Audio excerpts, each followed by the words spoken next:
Praise the lot everyone. ఆత్మీయతను పెంపొందించే అనుదిన ఆత్మీయ ఆహారము బండ సందులో జీవజలములు. నేటి దిన వాగ్దానము న్యాయాధిపతుల గ్రంథం 6వ అధ్యాయం 15వ వచనము.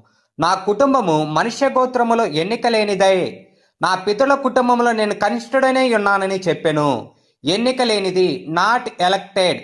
ఈ యొక్క వాక్య సందర్భాన్ని మనం ఒకసారి ఆలోచన చేస్తే, దేవుడు గిద్యోనును మిద్యానీయుల నుండి ఇశ్రాయేలును విడిపించేందుకు పిలుస్తాడు. కానీ గిద్యోను తన అర్హతల గురించి సందేహపడతాడు. గిద్యోను దేవునితో ఇలా అంటున్నాడు, నా కుటుంబం మనుష్య గోత్రములో ఎన్నిక లేనిదే. అంటే మనుష్య గోత్రములో తన కుటుంబము అత్యల్పమైనదని, ఎవరు గుర్తించరని, ప్రభావం లేకపోయినదని భావిస్తా ఉన్నాడు. నా పితరుల కుటుంబంలో నేను కనిష్ఠుడనై ఉన్నానంటున్నాడు. తన కుటుంబంలో కూడా తానే చిన్నవాడినని, అనుభవం లేనివాడనని, అధికారం లేనివాడనని చెప్తా ఉన్నాడు. గిద్యోను తన బలహీనతలను, తక్కువ స్థాయి సామాజిక స్థితిని చూసుకొని నేను ఎలా ఇశ్రాయేలులను రక్షించగలనని సందేహపడతా ఉన్నాడు. ఈ వచనం ద్వారా దేవుడు మనకు చెప్పేది ఏమిటంటే, దేవుడు మన స్థితిని కాదు, మనపై ఆయన ఉద్దేశాన్ని చూస్తాడు. మనము బలహీనులమని భావించిన దేవుడు మనతో ఉంటే గొప్ప కార్యాలు జరగగలవు, దేవుడు జరిగిస్తాడు. దేవుని పిలుపు మన సామర్థ్యాలపై కాదు, ఆయన శక్తిపై ఆధారపడి ఉంటుంది. సంక్షిప్తంగా చెప్పాలంటే, మనము చిన్నవారమని అనుకున్న దేవుని చేతుల్లో గొప్ప సాధనమవుతాము. ప్రభు చిన్నవారిని పెద్దవారిని హెచ్చించువాడు. తగ్గింపగల వారికి ప్రభు కొలత లేకుండా కృపనిచ్చుచున్నాడు. చిన్న మందను చూచి చిన్న మంద భయపడకమని చెప్పి ఓదార్చుచున్నాడు. మీ యొక్క కుటుంబమునందు మీరు చిన్నవారుగాను అల్పమైన వారుగాను కనబడవచ్చును. ఇతరులు మిమ్మల్ని చులకనగా ఎంచవచ్చును. అయితే ప్రభు మిమ్మల్ని గొప్పగా ఎంచుచున్నాడు.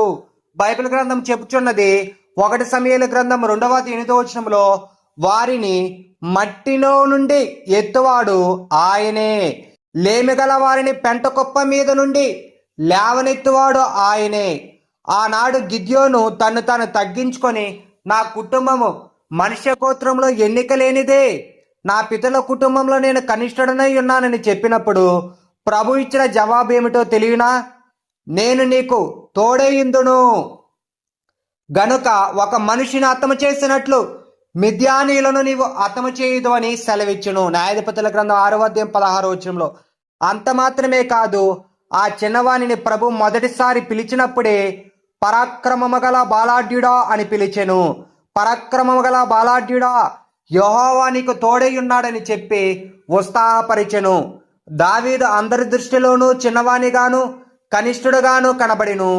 దావీదు యొక్క తండ్రి అతనికి ఇచ్చిన పని గొర్రెలను కాసే సాధారణమైన పనియే. అయితే అల్పునిగా ఎంచబడినను దావీదుతో కూడా ప్రభు ఉండెను. ప్రభు అతనిని ఆశీర్వదించి బహుగా హెచ్చించి ఇశ్రాయేలులపై రాజుగా అభిషేకించెను. అంత మాత్రమే కాదు, నీకు ఒక స్థిరమైన గృహమును కట్టేదనని నిబంధన చేసెను. అందుకు దావీదు 2 సమూయేలు గ్రంథం 7వ అధ్యాయం 18వ వచనంలో, ప్రభువా యెహోవా, ఇంతగా నీవు నన్ను హెచ్చించుటకు నేనెంతటి వాడను, నా కుటుంబం ఏ పాటిది అని తన్ను తాను తగ్గించుకొనెను. మీరు పలు శ్రమల మార్గము గుండా వెళ్ళవలసి ఉన్నప్పుడు ప్రభువును దృఢముగా పట్టుకొనిడి, ఆయన మీతో కూడా ఉండును. ఇశ్రాయేలు గోత్రములలో బెత్లెహేము చిన్న ఊరై ఉండినను ప్రభు దానిని తన యొక్క జన్మస్థానముగా ఏర్పరచుకొనెను. బైబిల్ గ్రంథం చెప్తున్నది, మేకా గ్రంథం 5వ అధ్యాయం 2వ వచనం ప్రకారంగా మనం చూస్తే, ఎఫ్రాతాను బెత్లెహేమా, యోదా వారి కుటుంబములలో నీవు స్వల్ప గ్రామమైనను నా కొరకు ఇశ్రాయేలులను ఏలబోవాడు నీలో నుండి వచ్చును. పురాతన కాలం మొదలుకొని శాశ్వత కాలము ఆయన ప్రత్యక్షమగుచుండెను. దేవుని బిడ్డలారా, మీరే ఆ బెత్లెహేము, మీరే క్రీస్తును బయలుదేరినట్లు చేయుచున్న చిన్న బెత్లెహేము. క్రీస్తు ఇతరుల యొక్క హృదయమునందు జన్మించినట్లు మీరు గర్భవేదనతో ప్రార్థించున్నట్లు ప్రభు మిమ్మలను పిలుచుచున్నాడు. ప్రార్థించేదరా? నేటి ధ్యానమనకై లోకా సువార్త 9వ అధ్యాయం 48వ వచనము, మీ అందరిలో ఎవడు అత్యల్పుడై ఉండునో వాడే గొప్పవాడని వారితో చెప్పెను. దేవుని రాజ్యములో గొప్పదనం అనేది అధికారము లేదా పేరు వల్ల కాదు, వినయముతో సేవాభావముతో గర్వము లేకుండా జీవించేవాడే దేవుని దృష్టిలో నిజంగా గొప్పవాడని ప్రభువారు చెప్తా ఉన్నారు. ప్రార్థన చేసుకుందాము. ప్రార్థన. దేవానికి స్తోత్రములు తండ్రి. ప్రభు ఆ చిన్నవారిని పెద్దవారిని హెచ్చించుతూ తగ్గింపగల వారికి కొలతలు లేని కృప ఇచ్చుచున్నావు తండ్రి, నీకు స్తోత్రములు. చిన్న మంద భయపడకుడని చులకన చేయి వారి మధ్యలో మమ్మల్ని హెచ్చించుచున్న తండ్రి, నీకు స్తోత్రములు. మట్టి నుండి పెంట కుప్ప మీద నుండి లేవనెత్తు దేవా, నీకు స్తోత్రములు. గిద్యోనుకు తోడై ఉన్న ప్రభువా, మాకు తోడుగా ఉన్నందుకు స్తోత్రముల తండ్రి. గొర్రెల మేపే దావీదును ఇశ్రాయేలు జనాంగమునకు రాజుగా చేసి అతనికి ఒక నివాసమును స్థిరపరిచిన తండ్రి, నీకు స్తోత్రములు. తాను తన కుటుంబం ఏ పాటిదో తాను హెచ్చింపబడు నీ దయచేత అని దావీదు తెలుసుకున్నట్లు మేము తెలుసుకునే కృపనిమ్ము తండ్రి. స్వల్ప గ్రామమైన ఎఫ్రాతా బెత్లెహేములోని యోదావారి కుటుంబంలో జన్మించిన తండ్రి, నీకు స్తోత్రముల తండ్రి.